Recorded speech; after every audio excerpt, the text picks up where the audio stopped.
Chapter 14. On another occasion he went to eat a meal in the house of one of the leaders of the Pharisees on the Sabbath, and they were closely watching him. And look, a man who had dropsy was in front of him. So in response, Jesus asked those versed in the law and the Pharisees, "Is it lawful to cure on the Sabbath or not?" But they kept silent. With that he took hold of the man, healed him, and sent him away. Then he said to them, "Who of you, if his son or bull falls into a well, will not immediately pull him out on the Sabbath day?" And they were not able to reply to this. He then told the invited men an illustration when he noticed how they were choosing the most prominent places for themselves. He said to them, "When you are invited by someone to a marriage feast, do not recline in the most prominent place.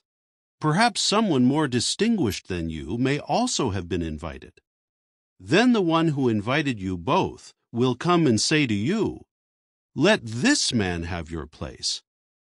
Then you will proceed with shame to take the lowest place. But when you are invited, go and recline in the lowest place, so that when the man who invited you comes, he will say to you, 'Friend, go on up higher.' Then you will have honor in front of all your fellow guests. For everyone who exalts himself will be humbled, and whoever humbles himself will be exalted." Next he said also to the man who had invited him, "When you spread a dinner or an evening meal, do not call your friends, or your brothers, or your relatives, or your rich neighbors. Otherwise, they might also invite you in return, and it would become a repayment to you. But when you spread a feast, invite the poor, the crippled, the lame, the blind, and you will be happy, because they have nothing with which to repay you, for you will be repaid in the resurrection of the righteous ones." On hearing these things, one of the fellow guests said to him, "Happy is the one who dines in the kingdom of God."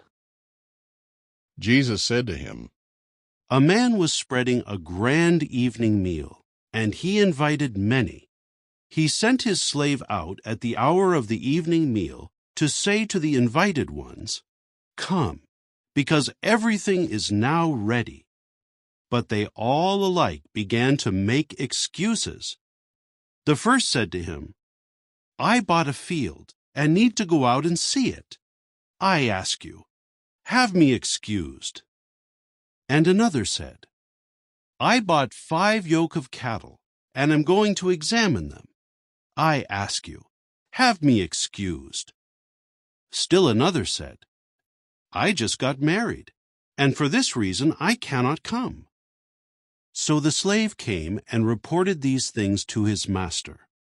Then the master of the house became angry and said to his slave, 'Go out quickly to the main streets and the alleys of the city, and bring in here the poor and crippled and blind and lame.' In time the slave said, 'Master, what you ordered has been done, and still there is room.' So the master said to the slave, 'Go out to the roads and the lanes, and compel them to come in, so that my house may be filled. For I say to you, none of those men who were invited will taste my evening meal.'" Now large crowds were traveling with him, and he turned and said to them, "If anyone comes to me and does not hate his father and mother, and wife and children, and brothers and sisters, yes, and even his own life, he cannot be my disciple. Whoever does not carry his torture stake and come after me cannot be my disciple. For example, who of you wanting to build a tower does not first sit down and calculate the expense to see if he has enough to complete it? Otherwise, he might lay its foundation but not be able to finish it.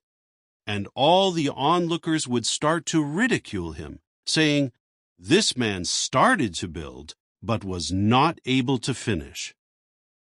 Or what king marching out against another king in war does not first sit down and take counsel whether he is able with 10,000 troops to stand up to the one who comes against him with 20,000? If in fact he cannot do so, then while that one is yet far away, he sends out a body of ambassadors and sues for peace. In the same way, you may be sure that not one of you who does not say goodbye to all his belongings can be my disciple. Salt, to be sure, is fine, but if the salt loses its strength, with what will it be seasoned? It is not suitable for soil or for manure. People throw it away. Let the one who has ears to listen, listen.